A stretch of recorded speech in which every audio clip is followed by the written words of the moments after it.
ഇപ്പോൾ ഇതാ വരുന്നു കെ ഡിസ്കിൽ നിന്നും കുടുംബശ്രീ പുറത്തായിരിക്കുന്നു. എന്റെ തൊഴിൽ എന്റെ അഭിമാനം പദ്ധതിയിലാണ് മാറ്റം വരുത്തിയിരിക്കുന്നത്.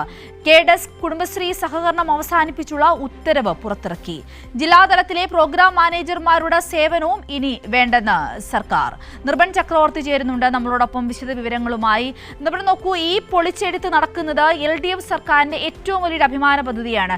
LDF സർക്കാർ കഴിഞ്ഞ 10 വർഷമായി കൊണ്ടുവന്ന എല്ലാ ജനപ്രിയ പദ്ധതികളെയും അത് ജനങ്ങൾക്ക് പ്രയോജനപ്രദമാണ് എന്നുപോലും നോക്കാതെ പൊളിച്ചെഴുതുന്ന ഒരു നിലപാടാണ് ഇവിടെയും VD സതീശൻ സർക്കാർ സ്വീകരിച്ചിരിക്കുന്നത്, അല്ലേ? സിന്ധൂരി, കഴിഞ്ഞ സർക്കാരിൻ്റെ കാലത്തെ ഏറ്റവും പ്രധാനപ്പെട്ട അഭിമാന പദ്ധതിയാണ് ഈ കെ ഡെസ്കിൻ്റെ ഈ കുടുംബശ്രീയുമായി സഹകരിച്ച തൊഴിൽ സംരംഭക പദ്ധതി. ആ പദ്ധതിയുമായി ബന്ധപ്പെട്ടാണ് ഈ അംബാസഡർമാരെയും ഈ കുടുംബശ്രീയുടെ പൂർണ്ണമായ സേവനം ഒഴിവാക്കി സർക്കാരിൻ്റെ ഉത്തരവ് വന്നിട്ടുള്ളത്. ഈ ഉത്തരവിൻ്റെ ഏറ്റവും പ്രധാനപ്പെട്ട കൗതുകരമായ കാഴ്ച എന്ന് പറയുന്നത് കെ ഡെസ്കിൻ്റെ ചെയർമാൻ എന്ന് പറയുന്നത് മുഖ്യമന്ത്രിയാണ്, അതായത് VD സതീശൻ. വൈസ് ചെയർമാൻ എന്ന് പറയുന്നത് ധനകാര്യമന്ത്രിയാണ്, അതും VD സതീശനാണ്. ആ വകുപ്പിൽ നിന്ന് കെ ഡെസ്കിൽ നിന്ന് കുടുംബശ്രീയെ പൂർണ്ണമായി ഒഴിവാക്കിയെന്നതാണ് അഭ്യസ്തവിദ്യരായിട്ടുള്ള തൊഴിൽ ലഭിക്കാൻ സാധ്യതയുള്ള ഉദ്യോഗാർത്ഥികൾക്ക്, പ്രത്യേകിച്ച് യുവാക്കൾക്ക് തൊഴിൽ സംരംഭം ഒരുക്കുക എന്നതാണ് ഈ കെ ഡെസ്കിൻ്റെ ഈ അഭിമാന പദ്ധതി. കഴിഞ്ഞ 4 വർഷക്കാലം വളരെ റൂട്ട് ലെവൽ പഞ്ചായത്ത് അടിസ്ഥാനത്തിൽ ഇങ്ങനെ നൈപുണി വികസനം, ഒപ്പം തന്നെ ഈ തൊഴിൽ സംരംഭകരെ കണ്ടെത്തുക, ഒപ്പം തന്നെ അവർക്ക് പരിശീലനം നൽകുക, അതായിരുന്നു ഈ കെ ഡെസ്കിൻ്റെ ഈ അഭിമാന പദ്ധതി. സംസ്ഥാനത്തെ ആകെ ഈ തൊഴിലില്ലാത്ത ചെറുപ്പക്കാരുടെ കണക്ക് 18 വയസ്സ് മുതൽ 40 വയസ്സ് വരെയുള്ള കണക്ക് പരിശോധിക്കുമ്പോൾ അതിൽ 58% പേരും വനിതകളാണ്. ആ വനിതകളെ കണ്ടെത്തുക, പലതരത്തിൽ ഈ +2 മുതൽ എഞ്ചിനീയറിംഗും അടക്കമുള്ള ഡോക്ടറേറ്റ് അടക്കമുള്ള യോഗ്യത ഉള്ള പലതരത്തിൽ അഭ്യസ്തവിദ്യരായിട്ടുള്ള അഭ്യസ്തവിദ്യരായിട്ടുള്ള ഈ പറയുന്ന തൊഴിലന്വേഷകർ പല കാരണങ്ങൾ കൊണ്ട് വനിതകൾ വീട്ടമ്മമാരായിരിക്കുന്ന അവസ്ഥയുണ്ട്. ഇത് സർക്കാർ വ്യക്തമായി പരിശോധിച്ച് കണ്ടെത്തി, സർവേയുടെ അടിസ്ഥാനത്തിൽ കണ്ടെത്തിയതാണ്. അങ്ങനെയാണ് 2ാം പിണറായി സർക്കാരിൻ്റെ കാലത്ത് അവരെ കൂടി റവന്യൂ ജനറേറ്റ് ചെയ്യുന്ന, അവർക്ക് കൂടി വരുമാനം കണ്ടെത്തുന്ന സാമ്പത്തിക രംഗത്ത് കേരളത്തിന് വലിയ തരത്തിൽ കുതിച്ചുചാട്ടം ഉണ്ടാകുന്ന ഒരു പദ്ധതിയാണ്.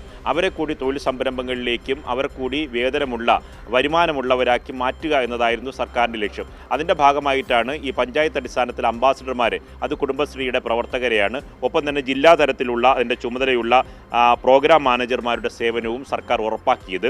ഇത് പൂർണ്ണമായി റദ്ദ് ചെയ്തുകൊണ്ടിട്ടുള്ള ഒരു പൊളിച്ചെഴുത്താണ് ഇപ്പോൾ VD സതീശൻ സർക്കാർ മുന്നോട്ട് വയ്ക്കുന്നത്. നേരത്തെ തന്നെ ഈ ക്ഷേമ പെൻഷൻ വിതരണവുമായി ബന്ധപ്പെട്ട് സഹകരണ സ്ഥാപനങ്ങളെ ഒഴിവാക്കിയിട്ടുള്ളൊരു ഉത്തരവ് കഴിഞ്ഞ ആഴ്ചയാണ് വന്നത്. വലിയ തരത്തിൽ പ്രതിഷേധത്തിന് ഇടയാക്കിയിരുന്നു. അതിൽ പറഞ്ഞ മാനദണ്ഡങ്ങൾ എന്ന് പറയുന്നത് വലിയ തരത്തിൽ ഇൻസെൻറ്റീവ് സംസ്ഥാന സർക്കാരിന് കൊടുക്കേണ്ടി വരുന്നു. കേന്ദ്ര സർക്കാരിൻ്റെ മാനദണ്ഡം ഡയറക്റ്റ് ട്രാൻസ്ഫർ, ഈ പറഞ്ഞ സർക്കാരിൻ്റെ സേവനം, സർക്കാരിൽ നിന്ന് കിട്ടുന്ന ആനുകൂല്യം, ക്ഷേമ പെൻഷൻ ഡയറക്റ്റ് ട്രാൻസ്ഫർ സംവിധാനം എന്ന കേന്ദ്ര സർക്കാരിൻ്റെ മാനദണ്ഡം പാലിക്കാനാണ് എന്നതായിരുന്നു അന്ന് നൽകിയ വിശദീകരണം. എന്നാൽ അന്ന് തന്നെ രാഷ്ട്രീയപരമായ ആരോപണം ഉയർന്നിരുന്നു. കാരണം ഈ സഹകരണ സംഘങ്ങളുടെയും സ്ഥാപനങ്ങളുടെയും ജീവനക്കാർ ഇടതുപക്ഷവുമായി ബന്ധമുള്ള പ്രവർത്തകരാണ് ജനങ്ങൾക്ക് ഈ ക്ഷേമ പെൻഷൻ കൊണ്ട് കൊടുക്കുന്നത് എന്ന തരത്തിൽ അത് ഈ പറഞ്ഞ ജനങ്ങളുമായിട്ടുള്ള ദൈനംദിന ബന്ധത്തിൽ CPM പ്രവർത്തകരും LDFൻ്റെ പ്രവർത്തകരും പങ്കുചേരുന്നു. അതുകൊണ്ട് അവരെ ഒഴിവാക്കുക എന്നൊരു ലക്ഷ്യം കൂടിയുണ്ട് എന്ന തരത്തിലുള്ള വിമർശനം വന്നിരുന്നു. ഇപ്പോൾ കുടുംബശ്രീയെ സംബന്ധിച്ചും ഒരു കാരണവുമില്ലാതെ, കാരണം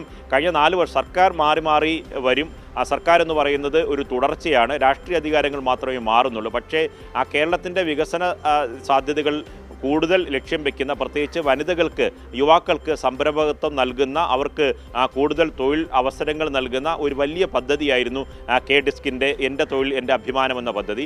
ആ പദ്ധതിക്ക് കടക്കൽ കത്തിവെക്കുന്നൊരു സമീപനമായി ഇപ്പോൾ മാറുന്നു. കാരണം കുടുംബശ്രീയെ മാറ്റുമ്പോൾ, കാരണം ഈ പഞ്ചായത്ത് അടിസ്ഥാനത്തിലുള്ള ഈ പ്രവർത്തനങ്ങൾക്ക് നേതൃത്വം നൽകുന്നവർക്ക് വെറും 4000 രൂപ ഓണറേറിയത്തിന് ഒരു സേവന പ്രവർത്തനം പോലെയാണ് കുടുംബശ്രീയിൽ നിന്ന് ഇത്തരക്കാരെ എടുത്തിരുന്നത്. അങ്ങനെ പഞ്ചായത്ത് അംബാസഡർമാർ, തദ്ദേശ സ്ഥാപനങ്ങളുടെ ഈ പ്രവർത്തനങ്ങൾക്ക് ഏകോപിപ്പിക്കുന്ന അവരെ അടക്കം പൂർണ്ണമായി ഇനി പിരിച്ചുവിടപ്പെടും.